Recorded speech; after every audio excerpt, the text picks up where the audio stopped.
Национална агенција и повик за проектни апликации се мисли на сите проекти што сте ги сработиле или што сте работеле во оваа учебна година.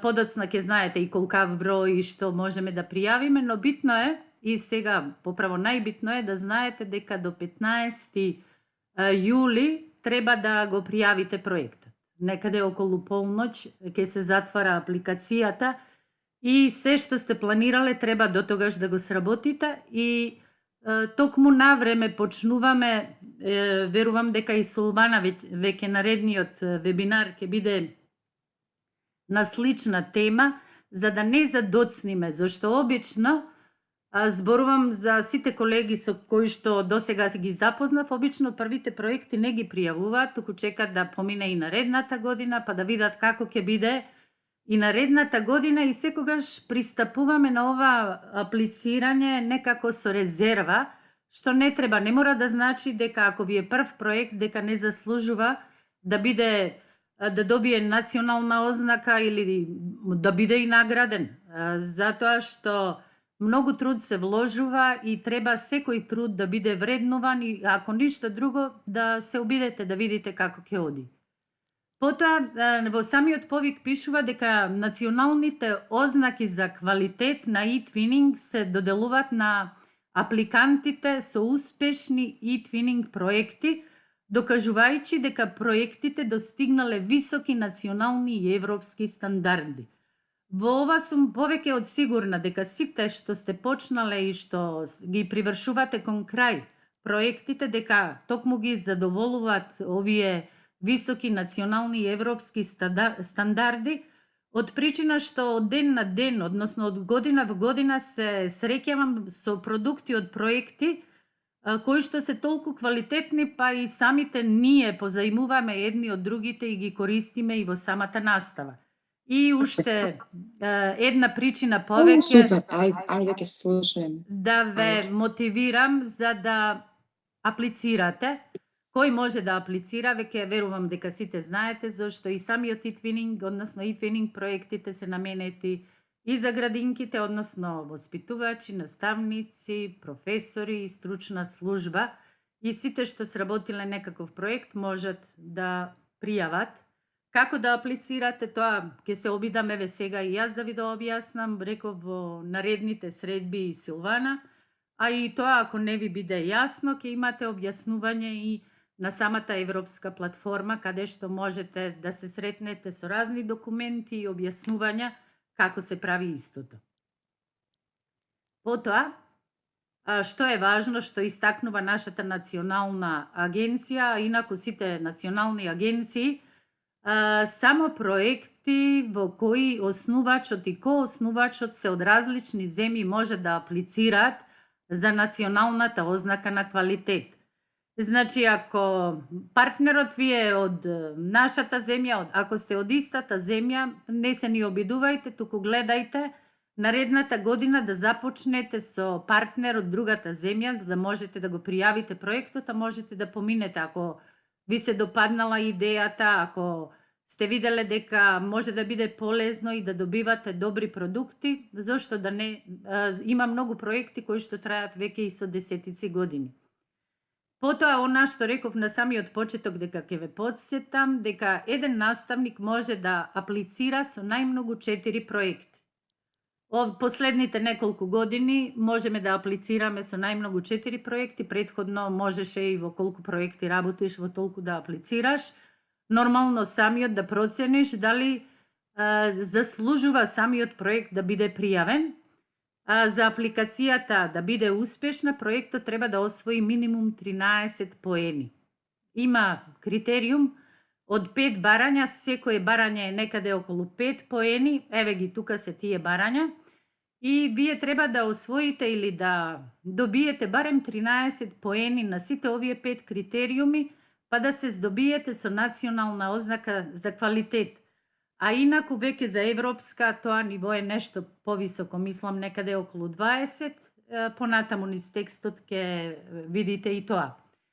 Она што кажувам јас да правев овакви критериуми, би ги сместила во 4, зашто она користење на технологија што ни доаѓа под втората точка, па ниту една од другите точки не би можела да се заврши да не е таа технологија и се што се однесува на ИКТ. Зашто обично и на тоа и се мисли. Значи, прво е соработка меѓу партнерски училишта, второто е користење технологија, педагошки пристапи, интеграцијата во наставната програма, резултати и документирање. Па прво, она соработка меѓу партнерски училишта, што е многу битно. Значи, активностите за соработка не се вреднуваат само на комуникација, туку се гледа и самиот квалитет на таа комуникација, не да се соработува само со молчење или некој испланирал, вие само слушате тие правила или спроведувате нечија замисла, туку и самите треба да учествувате во сето тоа, да креирате заедно со партнерите. Иако имаме основач и кооснувач, всушност сите вие што учествувате во проектот сте кооснувачи и би требало да давате идеи и да барате некаков компромис и сечи идеи да бидат застапени во самиот проект. Значи, ете, тука тоа што го кажа веќе малку на поинаков начин, дека партнерите не се само примачи на информации, активностите на соработка резултираат со опипливи резултати. Значи, како крајно нешто ќе излезе некаков продукт, нешто што веќе сте го зацртале на самиот почеток, и тоа ќе биде фактички тој продукт од проектот кој што ќе сведочи за се што сте сработиле. Потоа употреба на технологија, веќе тоа го спомнав. Значи, треба да најмногу се гледа дали е искористена за да помогне во постигнувањето на педагошките цели и им помагат на проектните партнери подобро да соработуваат едни со други. Впрочем, не би можеле ни да соработуваме, зашто се случува ете на далечина. Потоа педагошки пристапи. Проектот е оригинален од аспект на неговата тематика, користи разновидни педагошки методи, учениците се оние кои ја превземат водечката улога, впрочем проектите се прават и поради учениците, зашто има големо влијание и во нивното образување и во воспитување. Учениците водат интеракција со своите партнери и работат заеднички, применувајќи разни методи како собирање информации, решавање проблеми, истражување, компаративна работа, превземат различни улоги, се стават во улога на уметници, новинари, техничари и така натаму. Потоа интеграција во наставната програма, што е многу битно и олеснителна околност на сите нас, ако успееме убаво да внесеме во наставната програма, па самиот проект да стане дел од наставната програма, така што многу помалку енергија ќе трошиме по часовите, зашто ќе треба само во текот на часот да го евидентирате тоа што сте го сработиле и што може воедно се користи и во наставата, а исто така е еден важна компонента од самиот проект. Значи, проектот се темели на наставната програма и на наставните планови, дури можеме и да вметнеме и да се спомне во самите наставни планови. Најголем дел од проектната работа се реализира за време на училишните часови. Интегрирањето на наставната програма во проектот е јасно. Проектната работа им овозвожува на учениците да ги развијат своите вештини и компетенции. Педагошката рамка, заснована на проектот, е објаснета и документирана од наставникот. Значи, сепак крајот е секогаш оставен на наставникот и ние сме тие што ќе изведуваме заклучоци. Резултати и документирање. Погрижете се резултатите од проектот да бидат презентирани онлайн. Значи, секогаш да направите, дали ќе биде на некаков блог, вебсайт, книга, онлайн презентација, сосема се едно. Учениците да бидат вклучени во TwinSpace, да се забележува и нивната работа, нивен придонес на самиот проект. Сите чекори од проектот да бидат документирани, вклучително планирањето, описот на активностите, евалуацијата, повратните коментари. да извршите евалуација и да го објавите ефектот од проектот што го имал врз учениците, а и наставниците, значи сите што се вклучени во самиот проект. Потоа да ја користите контролната листа. Ова контролна листа ја симнав, поправо направив неколку сликички од неа, се на се 3 листа ќе видите, и при пополнување на самиот проект многу поедноставно или полесно ќе се решите на чекор да пријавите проект, доколку имате повеќе некакви позитивни одговори на се она што ќе ве прашат во таа листа. Како да аплицирате? Се знае дека ако не сте најавени на платформата, дека нема да можете да го сторите тоа, значи треба да сте пријавени, да отидете на eTwinning, да отидете на ваш проект кој што сакате да го пријавите. И еве овде јас извадив една сликичка од проектот. Ќе видите под проектот, ќе ви се јави едно прозорче каде што можете, кликнувајќи на него, ќе ви се отвори апликација и самата апликација ќе треба да ја пополните, а самата се содржи од 10 точки. Краток опис на проектот, тоа е она што секој проект ја започнува и видно е на секого и да сакаме еве да видиме во кои проекти учествувате. Она прва страна и како реклама на проектот, секој може да прочита за што се работи, зашто е составена од тој кус опис. Па можете и од таму да ископирате и само да ставите или да го опишете со ваши зборови, сосема сеедно.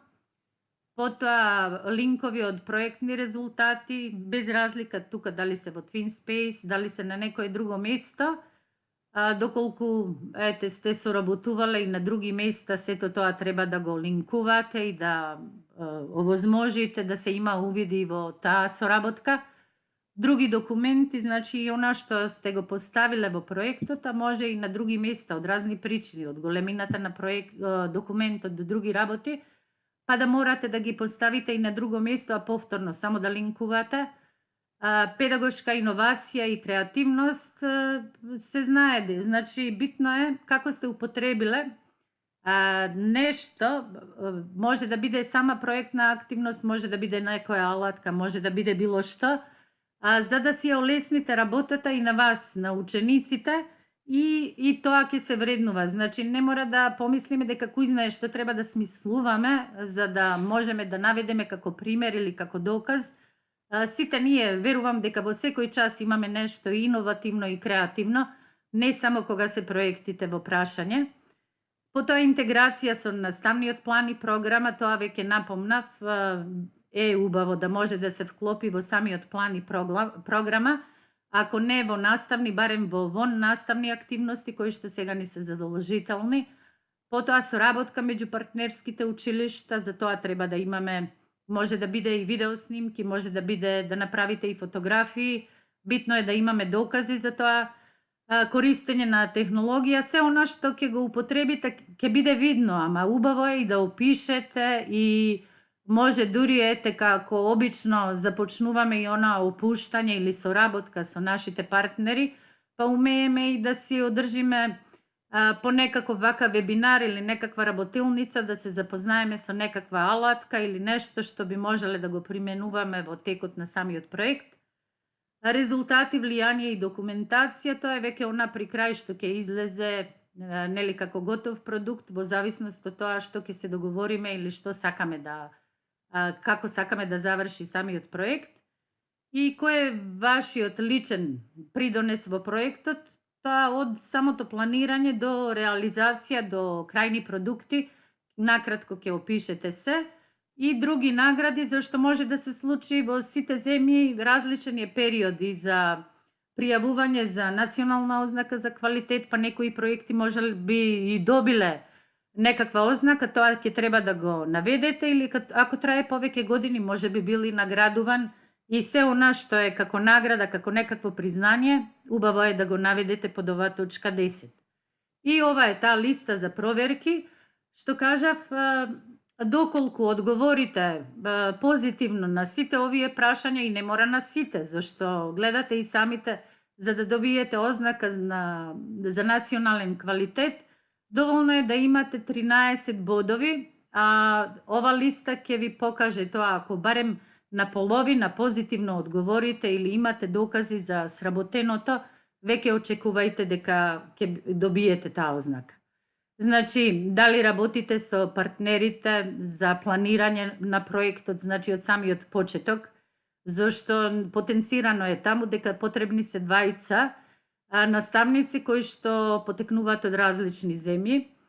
Вика, дали организирате редовни состаноци со вашите партнери, за да ги организирате следниве активности, да разговарате за напредокот. Тоа е нешто што зависи од самиот проект. Некаде може да се среќавате многу често, а некаде може и по некакво завршен некаков модул, зависи како сте го замислиле самиот проект и како мислите дека ќе тече. Потоа, дали учениците работат во меѓународни тимови со ученици од нивните земји партнери, разбирливо, што модите да завршите со некаков продукт и сите треба да дадеме удел во тоа во секој проект задолжително се прави.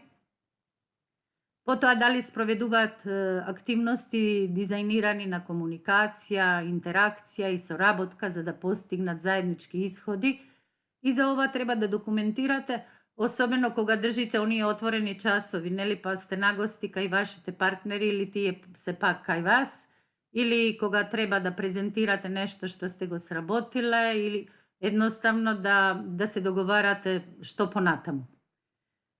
Потоа, создавање заеднички производи, дали се некои производи резултати од соработката на ученици од земјите партнери, дали производите се резултат на соработка и колатерална работа. Така што, реков, било кое прашање од сите овие точки по кои што се добиваат бодови, ако имате барем половина одговорено позитивно, би требало да пријавите проект за ознака. Потоа, сега е на ред употреба на ИКТ, реков, иако тоа најмногу се гледа, зашто не би постоел ни проект доколку не користиме ова информатичко-комуникацијска технологија. Се сведува на тоа, но сепак има издвоено. Дали алатките ги исполнуваат вашите проектни цели, дали на учениците им се дава збор при изборот на алатките, значи, кога ќе пополнувате или кога ќе опишувате, ќе се држите до ова листа, па така полесно и ќе напишете опис за се што сте правеле. Потоа, дали користите различни алатки за различни активности, дали алатките се соодветни за возраста, како за вашите, така и за другите ученици. Потоа, дали вашите ученици се во TwinSpace, односно дали сте ги внесле, дали и тие работат таму, зашто знаете дека учениците исто така треба да се регистрирани, имат можности, многу зависи и какви ингеренции ќе им дадете. Дали сите партнери работат во TwinSpace, потоа колку се заштитени, веќе за тоа зборувавме на некои од предходните вебинари, колку треба да внимаваме, па дури да не поставуваме фотографии на главната страница, односно првата страница, да не биде видно за секого, туку да одиме со аватари. Потоа, педагошки пристапи, дали целите се јасни и едноставни, дали можат да се најдат во предложените активности, како и во резултатите од активностите, дали тие се ориентирани кон градење вештини и компетенции, дали резултатите од проектот се квантитативни. Потоа, прерипнувам по некоја точка, зашто ова ќе биде снимено и ќе можете и да го прегледате, а да не губам многу време, поправо да не ви крадам многу од времето. Се во ова ќе можете да го прочитате, вели дали целите се реални, се во согласно со возраста на учениците, што особено се внимава, не на некого самиот проект или проектните задачи и активности да бидат прелесни, а некој да треба да се помочи, па особено кога се мали ученици во прашање, дали се од нижите одделенја или да речеме дечињата од градинките, За секој може да се приспособи, за секого може да се најде соодветна алатка и секој може да се најде во заеднички проект без разлика дали е градинка или средно училиште. Потоа, дали тие се разумен предизвик за вас и за вашите ученици, дали се премногу тешко да се постигнат или премногу се лесни, тоа пред малку го кажав.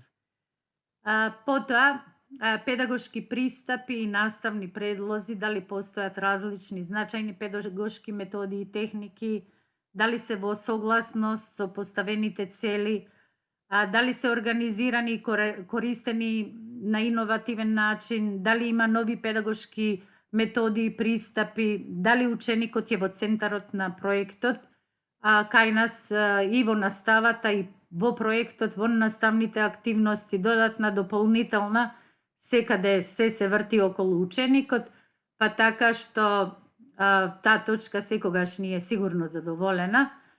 Потоа интеграција во наставниот план и програма, дали проектот вклучува наставни цели и содржина на наставната програма, тоа што кажува веќе од првично како што и тие побара. Дали е некако предвиден проектот како дел од официјално образование, се мисли на нашите планови и програми, зашто ово не знам како е преведувано, ама не е добро преведено, или планирање во наставата. Значи може да биде како наставна, така и воннаставна активност. Мултидисциплинарен пристап, особено важно, значи да поврзе повеќе предмети. Дали соработувате со колегите во вашето училиште за e-twinning проектот? Тоа е исто еден голем плюс ако имате тим во училиште со кој што работите. Потоа, што е со вашите партнери, дали проектот вклучува различни теми, дали клучните компетенции и вештини се релевантен дел од вашиот проект.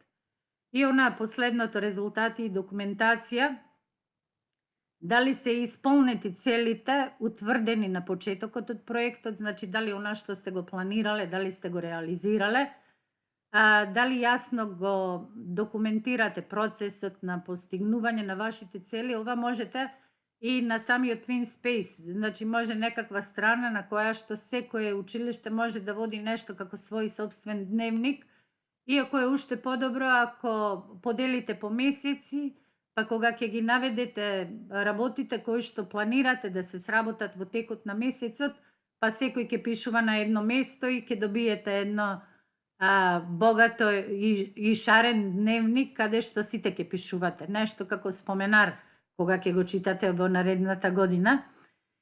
Потоа, дали ги оценувате сите активности на вашиот проект, убаво е да имате критериуми, па и самите ученици сакаат кога знаат дека нештата што ги прават, а ќе бидат вреднувани. Дали вклучувате размислување на сите учесници, тоа е исто битно, и дали дистрибуирате проектот надвор од училницата, што е исто важно. Сега барем преку социјалните мрежи или воопшто преку интернет може да стаса до секого. Еден пример е така да правиме некакви онлайн презентации. Ете, тука е Microsoft Sway, каде што се трудам чат-пат некој проект да опишам и да додадам.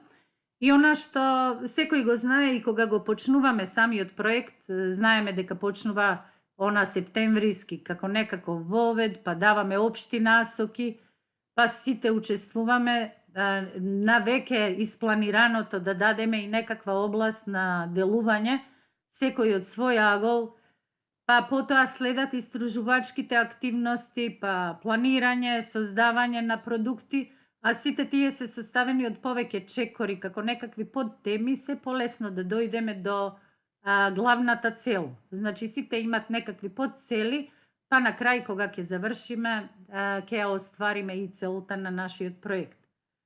Кога е реализација во прашање, таа се состои од документи, фотографии, клипови, знаете, се она што може да ја потврди вашата работа, каде и како ќе ја сместите повторно до вас можете да имате на располагање од разни книги, блогови, вебсајтови, се и се што, Значи, вие сте тие што ќе се решите каде би можеле повторно да водите некаква евиденција, па кога ќе треба да ја наполните во TwinSpace, да знаете од каде да земете, или ако нешто се случи, убаво е секогаш да имате алтернатива буквално за се.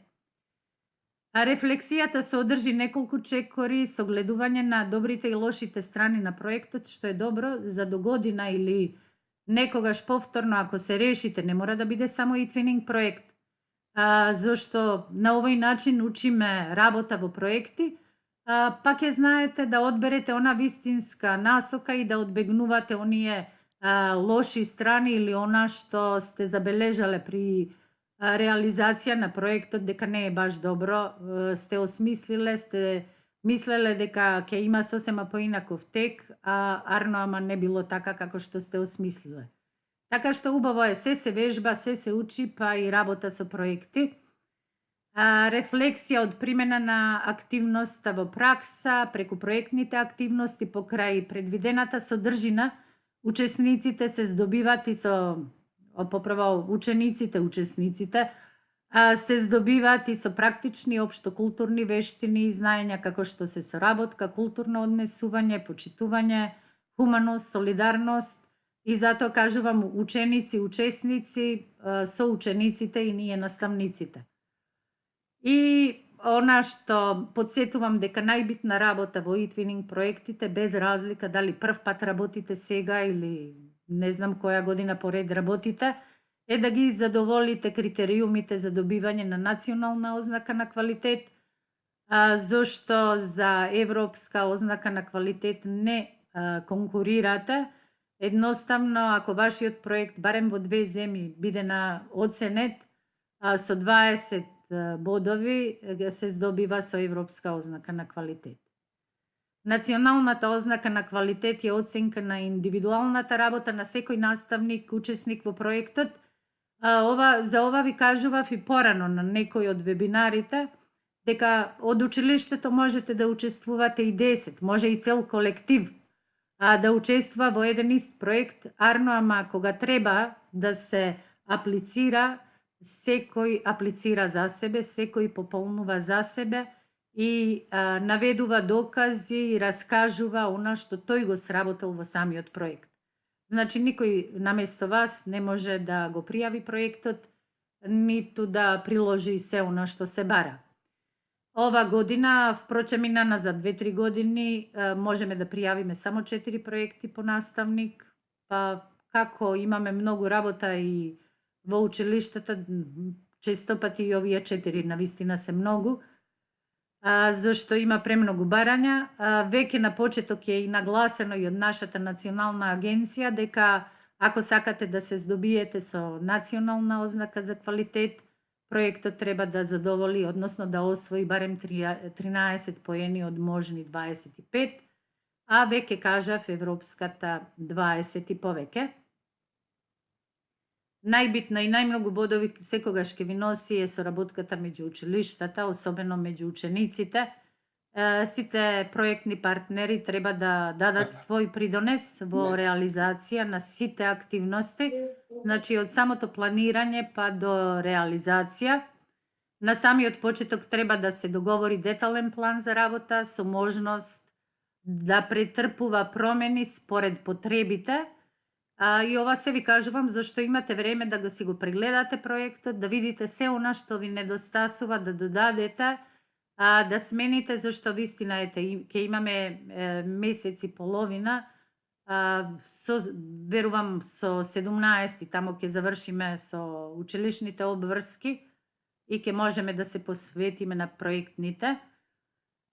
Потоа планот на виртуелни средби меѓу ученици и доколку сметате дека досега малку сте направиле, ете имате можност да направите уште по некоја, а проектот можете да го пријавите ако е во завршна фаза или веќе ако ви е завршен, зашто многумина работеле и со покуси проекти, односно со покус временски период, па можеле и досега и да ги пријават. Потоа употреба на ИКТ ја олеснува соработката меѓу проектните партнери и помага при креирање на содржини, a pri тоа треба да се внимава и на правилна употреба и помош таму каде што е потребна. Најмногу поени за ИКТ се добива ако е забележлива, креативна употреба на самите алатки. Значи, треба секогаш да одберете алатка во која лесно ќе работите, арно, ама не можете да запоставите или да се насочиме сите учесници, сите партнери од проектот да работат во иста алатка. Има доста слични алатки и секогаш треба да се понуди алтернатива, секој што работи во проектот да ужива во тоа што го прави. Значи, проектите не треба да ни се обврска, туку треба нешто што сакаме да го работиме.